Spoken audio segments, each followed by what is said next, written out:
নমস্কার বন্ধুরা, তোমরা কেমন আছো? আমি আবার আজকে শুরু করলাম নতুন একটা ভিডিও। এই দেখো, যে আজকে এটা রান্না করব, ক্যানজাল রান্না করব। ক্যানজালের ভাজি হবে আজকে পেঁয়াজ দিয়ে। তো আজকে আবার নতুন একটা ভিডিও তোমাদের সামনে নিয়ে এলাম, তোমরা দেখতে থাকো আর আমার সঙ্গে থাকো। আজকে সয়াবিন রান্না করব। এই যে সয়াবিনটা জলে ভিজিয়ে নিই।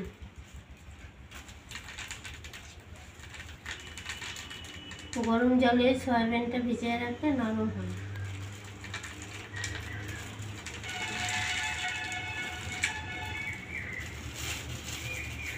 তো আর এখানে আছে তোমার চাল কুমড়ো ঘন্ট করবো।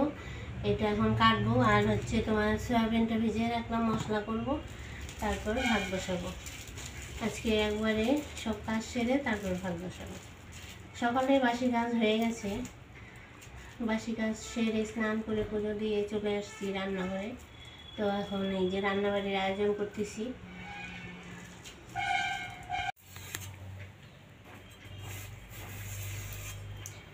এটা ছুলে নিচ্ছি, ছুলে এটাকে কুচি করে কাটবো, কেটে পেঁয়াজ দিয়ে ভাজি করব, কালো জিরা ফোড়ন দিয়ে ভাজি করব।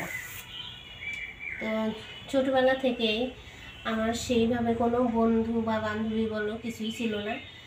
তো এখন সোশ্যাল মিডিয়ার এই প্ল্যাটফর্মে এসে আমি আমার খুব ভালো বন্ধু বলো, ভাই বোন যাই বলো, সবই পেয়েছি। তো এখন আমি খুশি আছি। তোমরা আমাকে সবাই দিদি ডাকো, আর দিদি ডাকার মধ্যে একটা আনন্দ আছে। আমাকে যে তোমরা কেউ বৌদি ডাকো না, এইটাই আমি সবচেয়ে খুশি আছি, কারণ বৌদি ডাক আমার পছন্দ হয় না। তো তোমরা আমাকে যেভাবে ভালোবাসা দিতেছো, এইভাবেই ভালোবেসে যাও।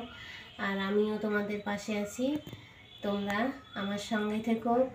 আর সবার সঙ্গে থেকে যেন এগিয়ে যেতে পারি। তো আজকে এইখানে এইটা এখন কাটবো, কেটে কালো জিরা ফোড়ন দিয়ে ভাজি করব। এই চাল কুমড়াটা কাটবো, আজকে অনেক কিছুই কাটতে হবে। তো দেখি আস্তে আস্তে কাটতে থাকি, আর তোমাদের সঙ্গে দুইটা কথা বলি। সবসময় তো অনেক টাইম নিয়ে বেশি কথা বলা যায় না, তো কাজের ফাঁকে যতটুকু কথা বলি আর কি, ওইটুকুই তোমরা শুনতে পাও। তার বাইরেও আরও অনেক কথা থাকে, যেগুলো এইটুক টাইমের মধ্যে বলা যায় না। তো আমার সঙ্গে থাকো।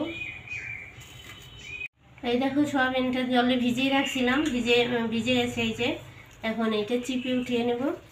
তো এটা সয়াবিনটা আমরা মাঝে মাঝেই খেয়ে থাকি, ভালোও লাগে খেতে, মাংসর মতন করে রান্না করব। তো আজকে ভিডিওটা এখানেই রাখছি। তোমরা ভালো থেকো, সুস্থ থেকো, আর আমার সঙ্গে থেকো।